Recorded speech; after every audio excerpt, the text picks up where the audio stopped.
All right, man. Nicki Minaj tier list. Sub ask for this one. I had already kind of been interested in her catalog at this point because I feel like, I listened to Pink Friday 2 when it came out, and everyone was like, "Oh my God, it's so bad." But I liked it, and I was like, if this is what people call bad, what's her best project to me? Like I don't really know how to describe it, but I was interested, so I just decided to go all for it. And yeah, here's the video. Start at the bottom in D tier with Sucker Free. I knew I wouldn't like this one that much to begin with. I'm not a big fan of 2000s, late 2000s, early 2010s mixtapes.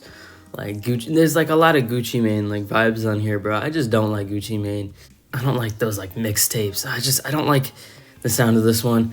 There are some good songs on it near the end, but overall it's just kind of consistently like, It's just whatever, man. It's whatever. It's a fine album, I guess. It's like a light 5. It's not bad, but it's not good either.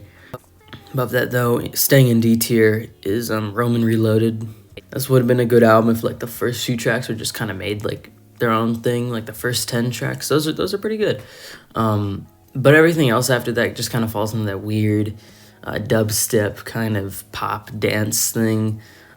Like Starships is an example of that. Like, I like that song, I'll be honest with you. But, like, to be honest with you, everything else on that back end is just pretty bad. Yeah, I just wish it was shortened. That's my biggest problem with, I think, most of Nicki's albums is that they're just way too long. And this is definitely a case of that. Definitely could have been shortened. Definitely could have been better. It's decent, though. It's a decent listen. It's like a light to decent 6. It's, as I said, quality, but not, it's just too bloated. Then going into C tier, it is Pink Friday 2. This one's very underrated. I see a lot of people saying this is a bad album, like I said. And no, it's a good album. I feel like most of Nicki's albums are just really, really bloated, and that's what this one is. It's pretty inconsistent. It's got its big highlights, but it does have some low lights. Overall, though, it's a good album. Yeah, there's really nothing more to say here. Just a little long, a little inconsistent, but it's still a good listen, Next up, though, above Pink Friday 2, staying in C tier, is Beam Me Up, Scotty. I listened to the version on streaming because I couldn't find the original. I thought I would be able to, but I just couldn't, which is kind of strange. But yeah, it's pretty good. It's a good album, It does get a little inconsistent near the end. I think it starts pretty strong, but it just kind of falls off near the end with some more boring cuts.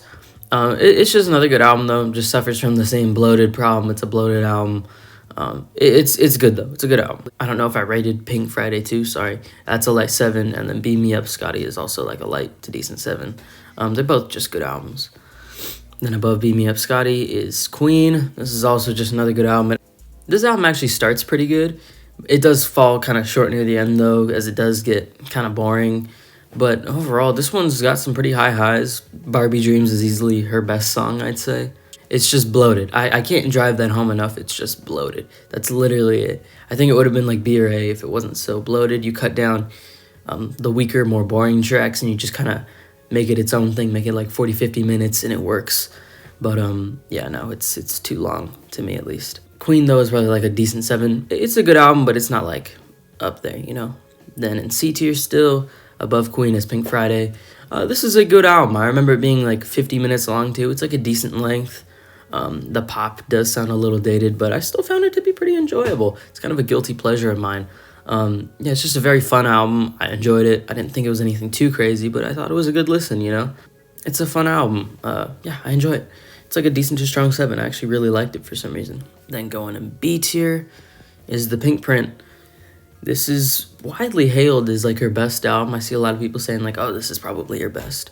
And then they give it like a 6, But yeah, it's a very consistent album. It does have that same Nicki problem where it's a little long, but it's got some great, more chill cuts. It's got some great rapping performances on it.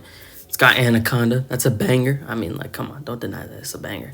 But like, it's a pretty good album. I found it to be pretty consistent. There weren't really any like lowlights on here from what I could remember. Yeah, it's a very good album, actually. I enjoyed it quite a bit. It's like a light to decent 8 for me. I enjoy this one. I don't think it's amazing, though. What is amazing, though, is her debut mixtape, Playtime Is Over.